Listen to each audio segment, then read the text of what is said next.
The day I found my backbone was the day I lost everything else. Funny how life works that way, isn't it? One minute you're a doormat, the next you're homeless. But I'm getting ahead of myself. Let me take you back to where it all began, to the fateful day I met Veronica. It was a crisp autumn morning in Seattle, the kind where the air smells like pumpkin spice and broken dreams. I was rushing to catch the bus to my job at the public library, where I spent my days cataloging books and daydreaming about writing my own. As I sprinted towards the stop, my threadbare messenger bag slapping against my hip, I saw her. Veronica stood there like a vision in a tailored pantsuit, a sleek briefcase a stark contrast to my frayed bag. She was tapping away on her phone, probably sending important emails to important people.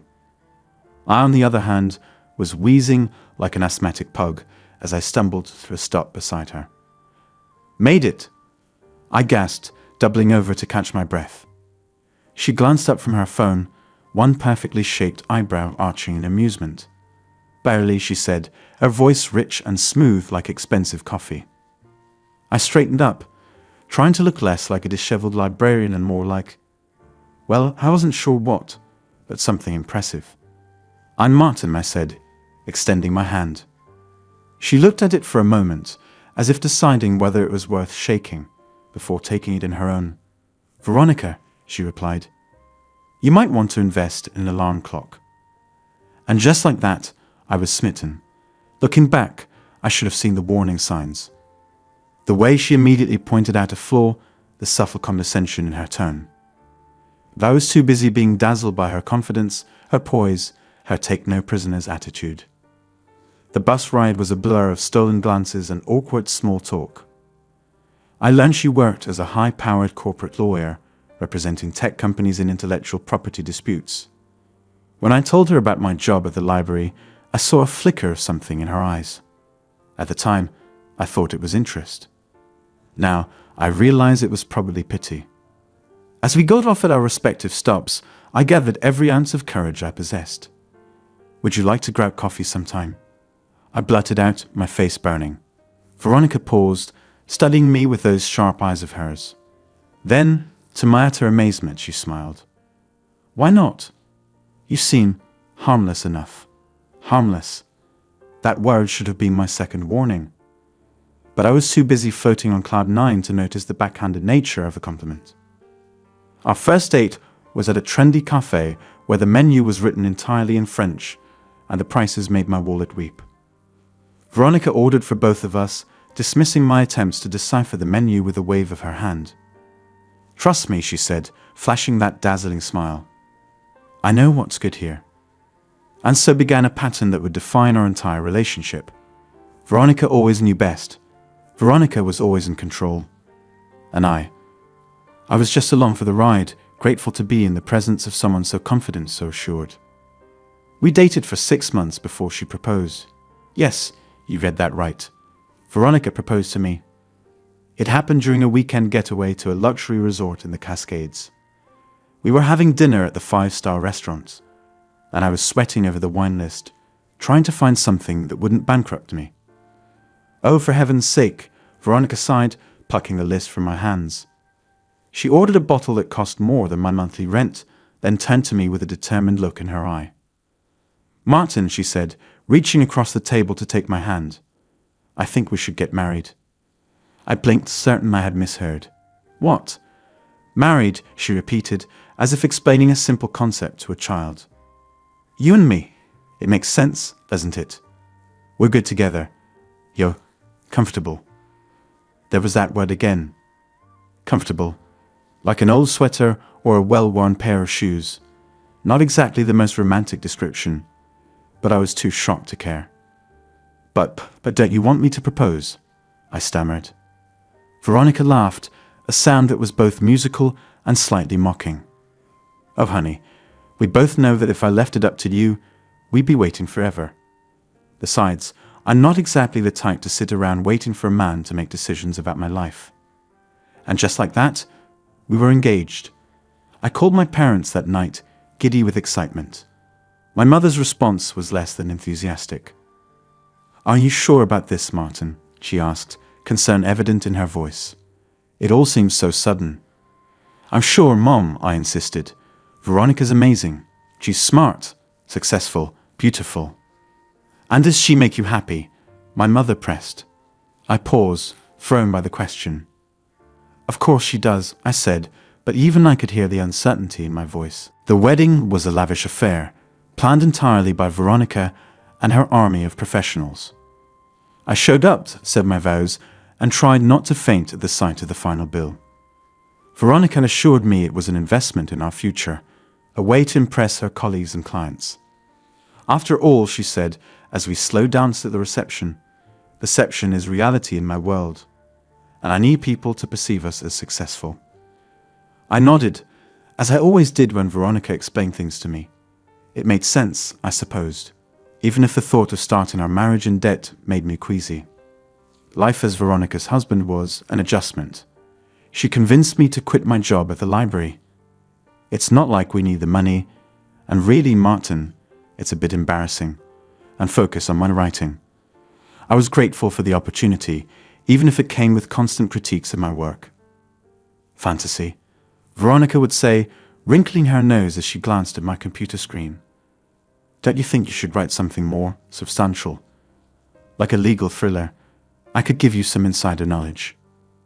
I'd smile and nod, then go back to my dragons and wizards when she left for work. It was easier that way, avoiding conflict. Veronica had strong opinions about everything, and I found it simpler to just go along with what she wanted. Our social life revolved entirely around Veronica's work colleagues and clients. Dinner parties became a regular occurrence, with me playing the role of the quiet, supportive husband. I'd stand in the corner, nursing a glass of wine I couldn't pronounce, while Veronica worked the room. It was at one of these parties that I first noticed the way Veronica talked about me to others. We were in a group with some of her co-workers, discussing recent vacations. Martin and I just got back from Bali, Veronica said, her hand resting possessively on my arm. It was lovely, wasn't it, dear? I nodded, opening my mouth to share my favorite part of the trip. A beautiful temple we visited, but Veronica steamrolled right over me. Of course, Martin got the most awful sunburn. I told him to wear sunscreen, but you know how men are. She laughed, and the others joined in. He spent half the trip looking like a lobster. It was pretty pathetic. I felt my face flush, matching the sunburn she'd just described. It wasn't a huge deal, I told myself, just a little joke, but as the night went on, I noticed more and more of these little jabs. Oh, don't ask Martin about the stock market. He still thinks a bull market has something to do with farming. You should have seen him trying to order in French when we were in Paris. The waiter thought he was having a stroke. Each comment was delivered with a laugh and a squeeze in my arm, as if to say, isn't he adorable? But I didn't feel adorable. I felt small, insignificant, like a pet being shown off at a party. As we drove home that night, I finally worked up the courage to say something. Hey, Veronica, do you think maybe you could tone it down a bit with the jokes about me? At parties, I mean. Veronica glanced at me, surprise evident on her face. What are you talking about? You know, the comments about me being stupid or incompetent. It's kind of embarrassing. She laughed, reaching over to pat my knee. Oh, honey, I'm just teasing. Everyone knows it's all in good fun. You're not going to be one of those oversensitive men who can't take a joke, are you? And just like that, I was back in my place. Of course, I wasn't going to be oversensitive. Of course, I could take a joke, even if the joke was always at my expense. This became our new normal. In public, I was the bumbling husband, good for a laugh, but not much else. In private, I was the sounding board for Veronica's frustrations, the target for her sharp tongue, when work stressed her out or things didn't go her way. God, Martin, do you have to breathe so loudly? I'm trying to concentrate here. Seriously, that's what you're wearing to dinner. Do I have to dress you like a child? I swear, sometimes I think the dog is smarter than you are. Each comment chipped away at my self-esteem, but I told myself it was fine. Relationships take work, right? And Veronica was under a lot of stress. She didn't really mean the things she said. At least that's what I kept telling myself. Years passed in this fashion. I retreated further into my writing, creating worlds where I was the hero, where my opinions mattered. Veronica's career soared, bringing with it more money, more prestige, and more stress. The cracks in our relationship widened, but I did my best to paper over them with smiles and acquiescence. Then came the night that changed everything. It was another one of Veronica's dinner parties. The usual crowd was there: lawyers, executives, a few clients she was trying to impress.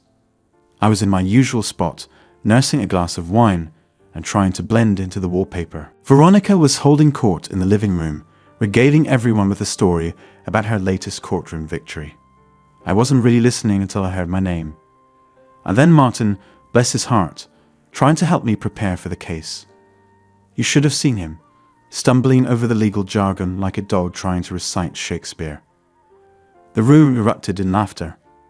I felt my face grow hot, but I forced a smile. Just another joke, I told myself. Don't be oversensitive. But Veronica wasn't done. I swear, sometimes I think I married a golden retriever instead of a man. Always eager to please, not the brightest bulb, but loyal to a fault. Isn't that right, Martin? More laughter. I looked around the room, seeing the mixture of amusement and pity on the faces of our guests. Something inside me snapped. I don't know, Veronica, I heard myself say, my voice surprisingly steady. Why didn't you tell me to bark? And we'll find out. The room went silent. Veronica stared at me, her eyes wide with shock. For a moment, I thought she might apologize, might realize she'd gone too far. Instead, she laughed. Oh, come on, Martin. Don't be so sensitive. It was just a joke. Bark for us, Martin. One of her drunk colleagues called out. Show us your tricks. And that was it. The final straw.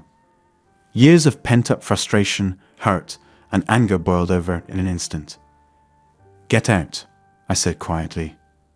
Veronica blinked. What? I said, get out.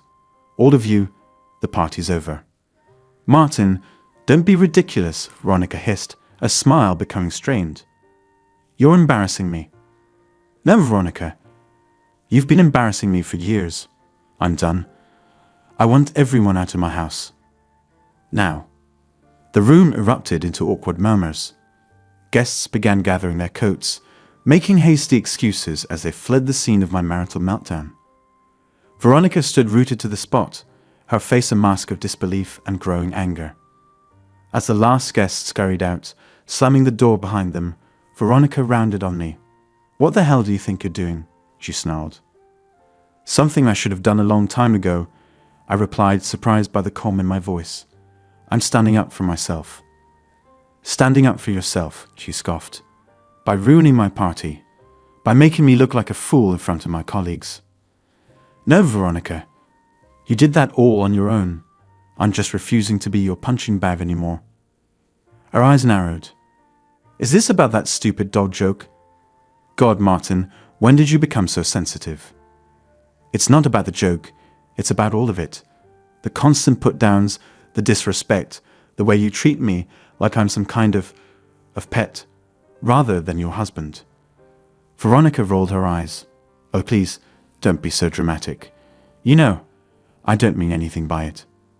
But you do, I insisted. Every comment, every jab, it all means something. It means you don't respect me. It means you don't value me as a person. And I'm done accepting that.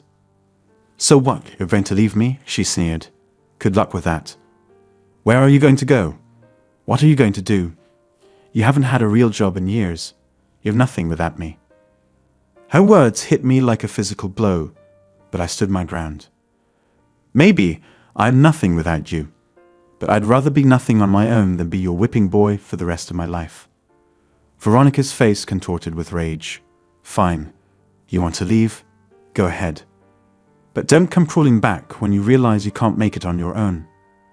I'm not leaving, I said quietly. You are. She laughed, a harsh, ugly sound. Excuse me. This is my house too, Veronica. My name is on the deed, and I'm telling you to leave. Now. For a moment, I thought she might hit me. her hands clenched into fists at her sides, her whole body trembling with fury. But then, something in her seemed to deflate. "Fine," she spat. "I'll go to a hotel tonight. But this isn't over, Martin. You'll regret this."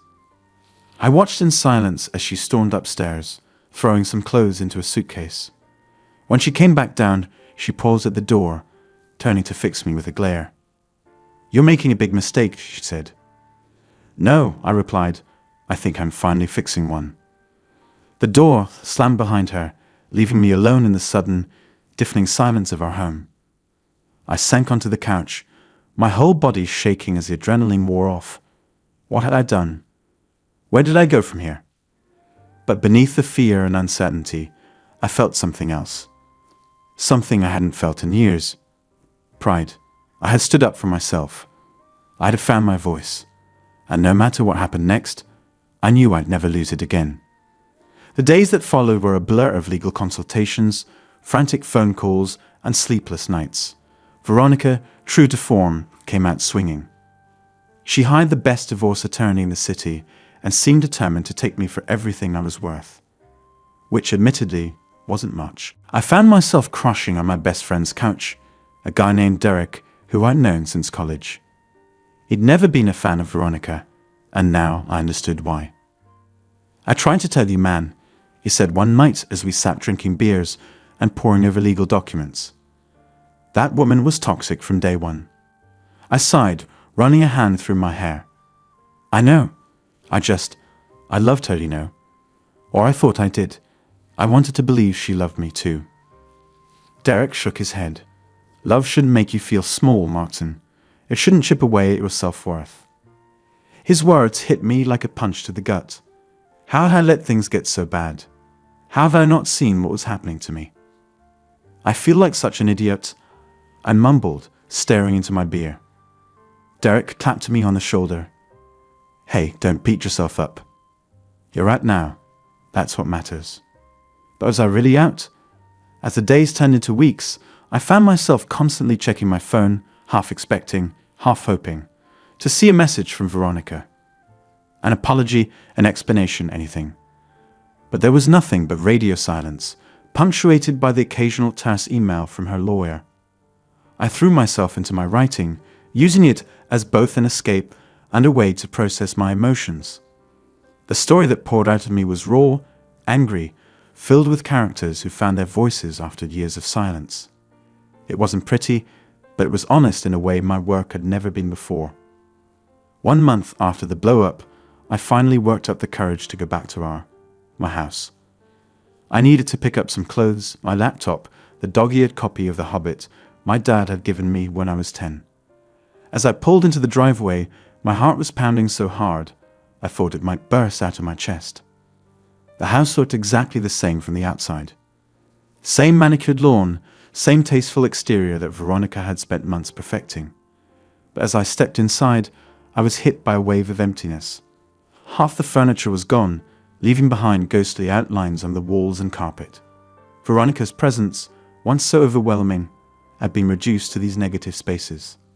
I wandered from room to room, feeling like a stranger in what was supposed to be my own home. In the study, I found my books piled haphazardly in a corner, as if Veronica couldn't bear to touch them any longer than necessary. My fingers trailed over the spines, lingering on the fantasy novels she had always sneered at. As I was gathering my things, I heard the front door open. My heart leaped into my throat. Veronica. She stood in the doorway of the study, looking both familiar and strange. Her hair was perfectly styled as always, her suit impeccable. But there were shadows under her eyes that even her expensive concealer couldn't quite hide. "What are you doing here?" she asked, her voice cold. I gestured to the box I'd been filling. "Just getting some of my things." She nodded stiffly, her eyes scanning the room. "Fine, just make sure you don't take anything that isn't yours." The irony of her words wasn't lost on me. How many times had she taken pieces of me without asking? My confidence, my self-respect, my sense of self-worth. "Veronica," I started, not even sure what I wanted to say. An apology, a plea for understanding, a final, definitive goodbye. But she cut me off with a raised hand. Don't, Martin. Just don't. We stood there in uncomfortable silence for a moment, the weight of our shared history hanging heavy between us. Finally, unable to bear it any longer, I blurted out, "Are you okay?" Veronica's eyes snapped to mine, surprise flickering across her face before it was replaced by her usual mask of cool indifference. "I'm fine," she said. "Why wouldn't I be?" I shrugged, suddenly feeling foolish. "I don't know. This can't be easy for you either." For a moment, I thought I saw a crack in her armor, a flicker of vulnerability in her eyes. But then it was gone, replaced by a familiar look of disdain. "Oh, Martin," she sighed, shaking her head. "Always so concerned about everyone else's feelings. When are you going to worry about your own?" Her words stung, but I refused to let it show. "Maybe that's what I'm doing now," I said quietly. Veronica's eyebrows shot up. "Is that so? And how's that working out for you? Sleeping on your friend's couch? No job, no prospects. Was it worth it?" I took a deep breath, steeling myself against her barbs. "You know what? Yeah, it was. Because for the first time in years, I can look at myself in the mirror without feeling ashamed." She scoffed, but I pressed on. "I know you think I'm weak, Veronica. You always have. But it takes strength to walk away from something that's hurting you, even if it's all you've known for years." "Spare me the self-help book wisdom," she snapped. "You're not walking away. You're running away because you can't handle a few jokes." "They weren't jokes," I said, my voice rising despite my best efforts to stay calm. "They were attacks. Constant, relentless attacks on my character, my intelligence, my worth as a person. And I let you do it because I thought that's what love was supposed to be." Veronica's face flushed with anger. "Oh, please, don't act like you're some kind of victim here. I gave you everything. A beautiful home, financial security, social status. What more could you possibly want?" "Respect," I said simply. "I wanted you to respect me, to value me as a partner, not a pet." She flinched at the word, and for a moment I saw a flicker of something in her eyes. Guilt, regret, but it was gone as quickly as it appeared, replaced by her usual cold fury. "Get your things and get out," she said, her voice low and dangerous. "I have work to do." As I finished packing my box, Veronica stood watching me, her arms crossed tightly over her chest. I could feel her eyes boring into me, but I refused to look up. I couldn't bear to see the contempt I knew would be there. Just as I was about to leave, my eyes fell on a framed photo on the bookshelf. It was from our honeymoon, the two of us standing on a beach in Bali, smiling widely at the camera. We looked so happy, so in love. What had happened to those two people? Without thinking, I picked up the frame. "Leave it," Veronica snapped. "That's mine." I turned to her, the frame still in my hand. "Do you remember this day?"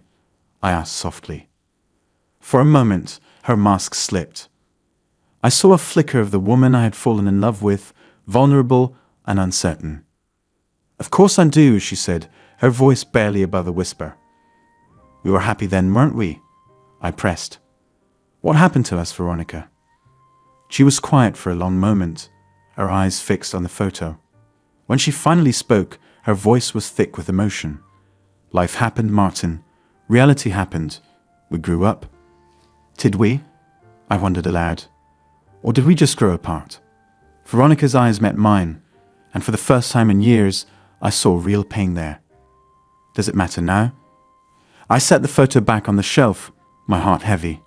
"I guess not." As I walked towards the door, box in hand, Veronica called out, "Martin."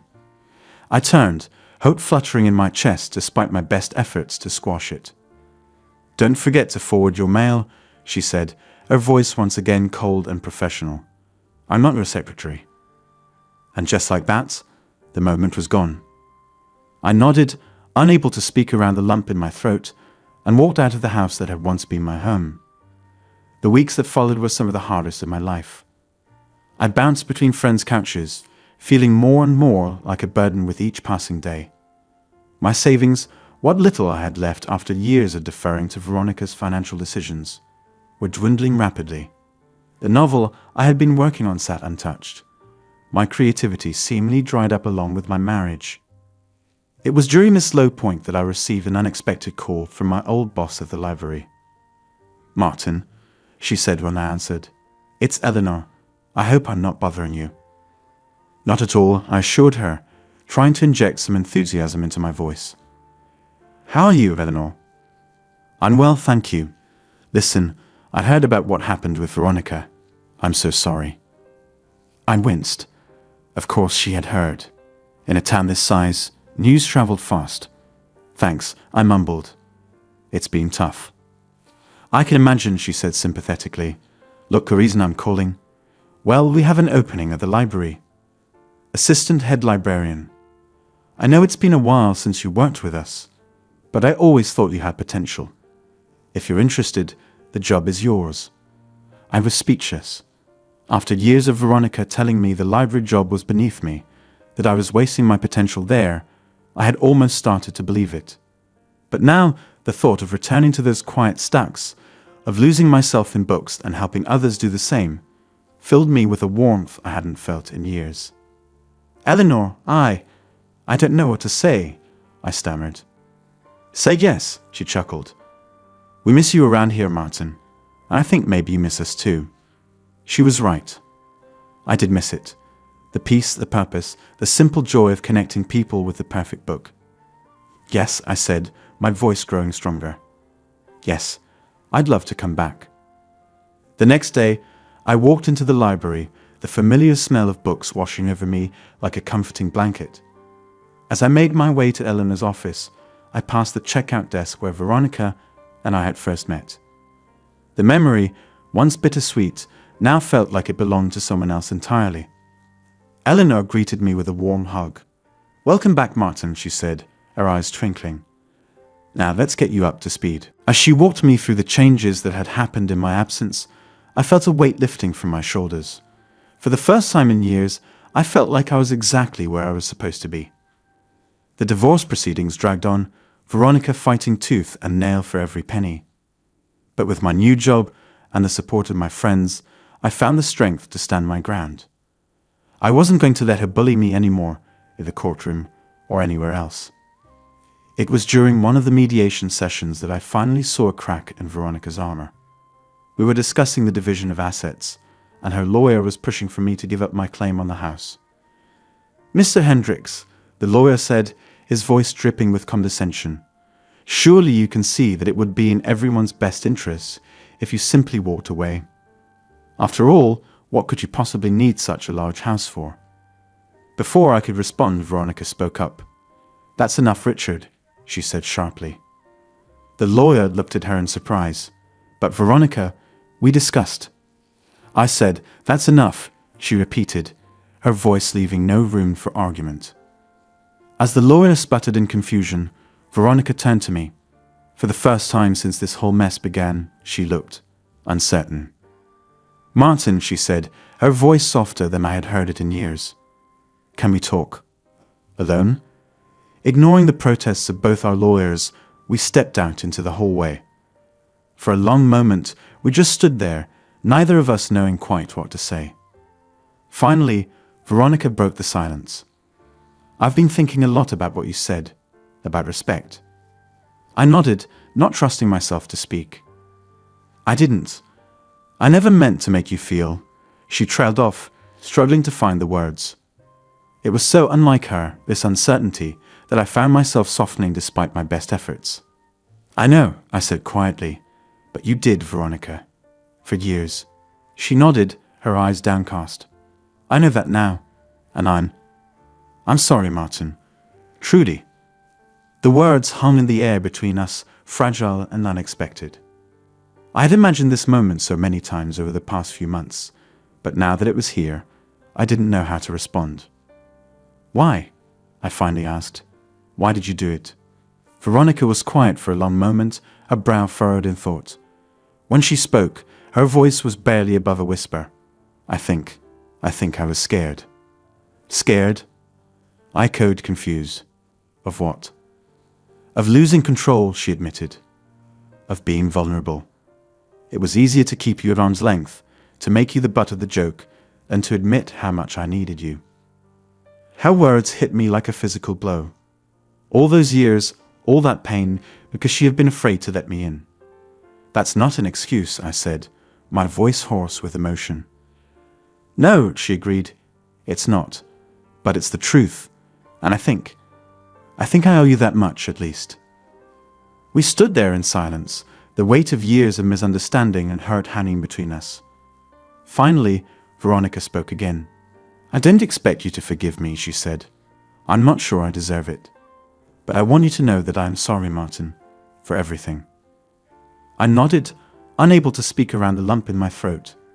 Part of me wanted to forgive her, to sweep it all under the rug and pretend the last few years had never happened. But I knew I couldn't do that. Not if I wanted to respect myself. Thank you for saying that, I managed finally. It means a lot to hear it. Veronica nodded, a sad smile playing at the corners of her mouth. You were right, you know, about finding your voice. It suits you. With that, she turned and walked back into the conference room, leaving me alone in the hallway with my swirling thoughts. The rest of the mediation went surprisingly smoothly. Veronica was far more conciliatory than she had been, agreeing to a fair division of assets without the vicious fighting I had come to expect. As we signed the final papers, officially ending our marriage, I felt a mixture of sadness and relief wash over me.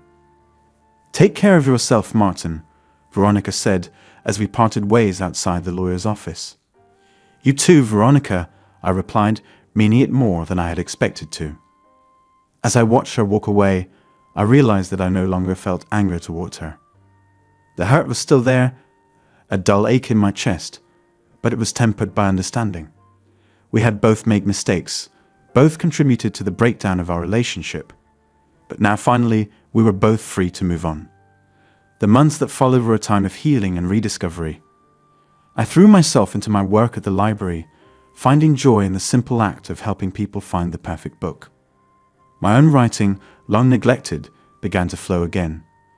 The story that emerged was different from anything I had written before, more honest, more raw, but also more hopeful. I reconnected with old friends, rebuilt relationships that had fallen by the wayside during my marriage.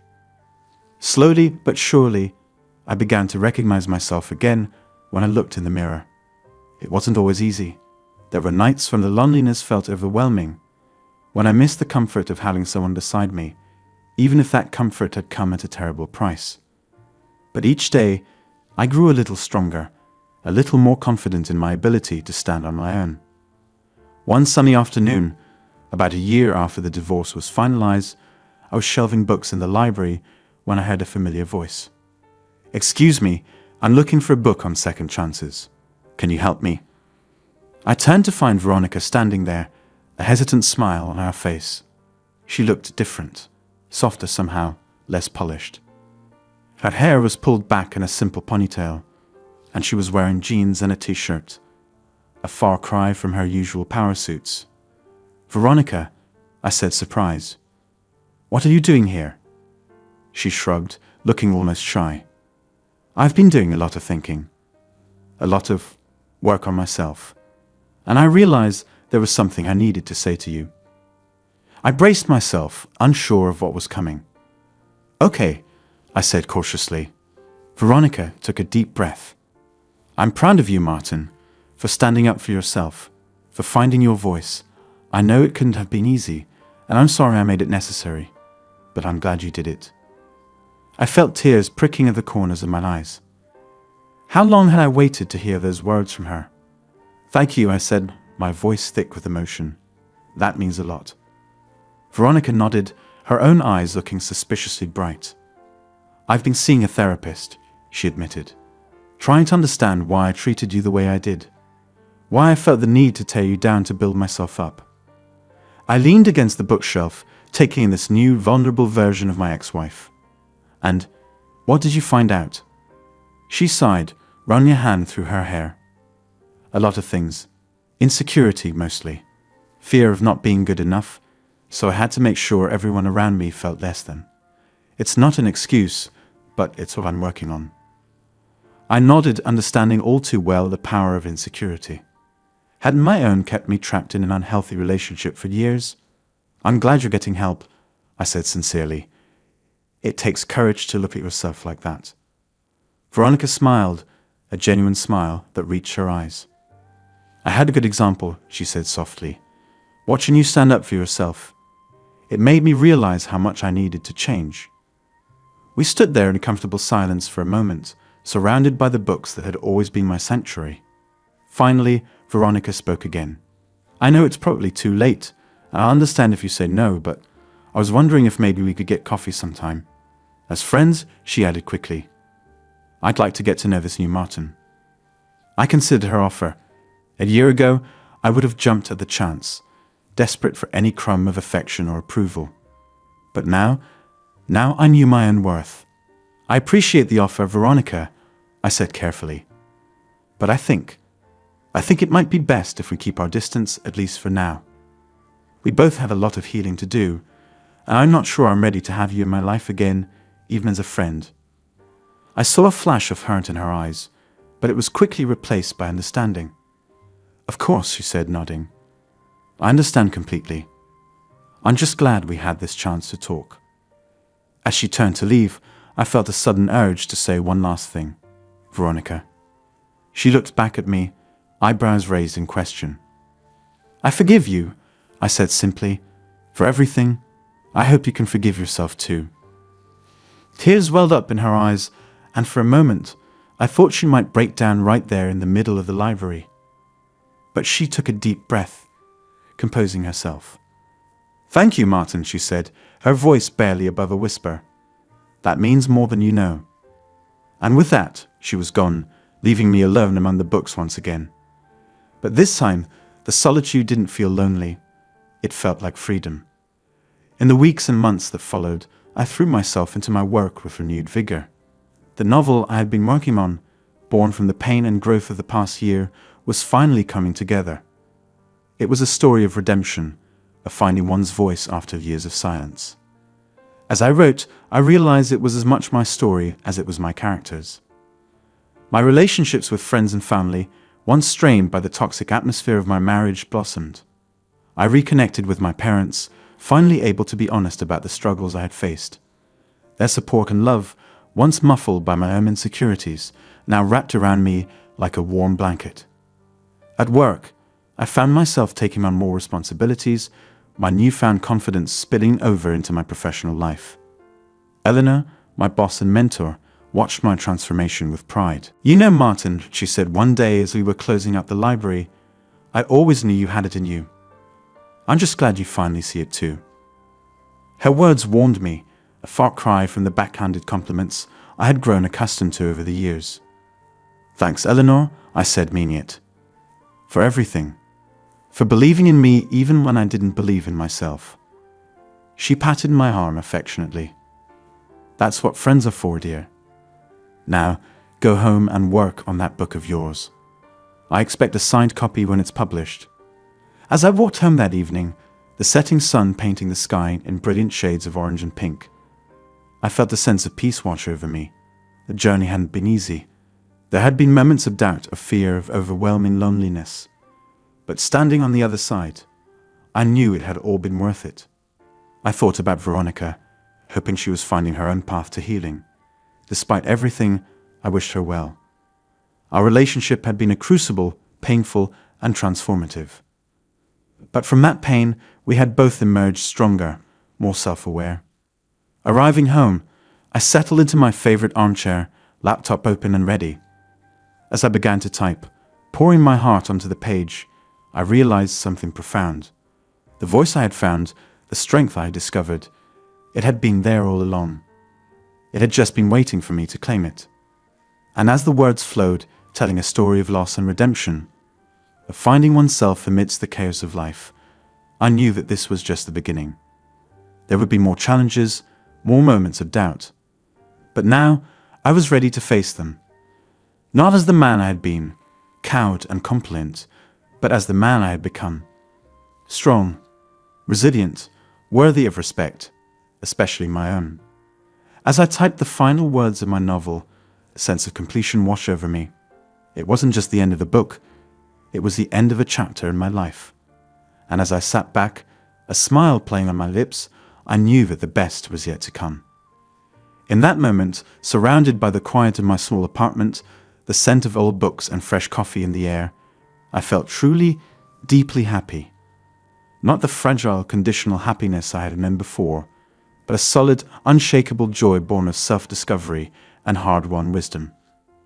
I thought about the man I had been at the beginning of this journey, afraid to speak up, to stand out, to be himself.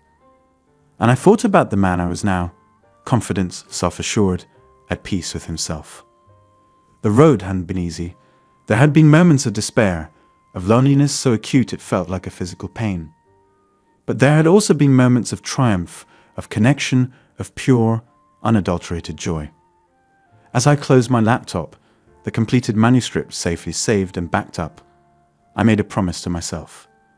No matter what life threw at me next, I would never lose my voice again. I would never let anyone, not a partner, not a friend, not society, make me feel small or unworthy. Because I had learned the most important lesson of all, my worth wasn't determined by someone else's opinion of me. It came from within, from the strength and resilience I had discovered in myself. And that, I knew, was something no one could ever take away from me again.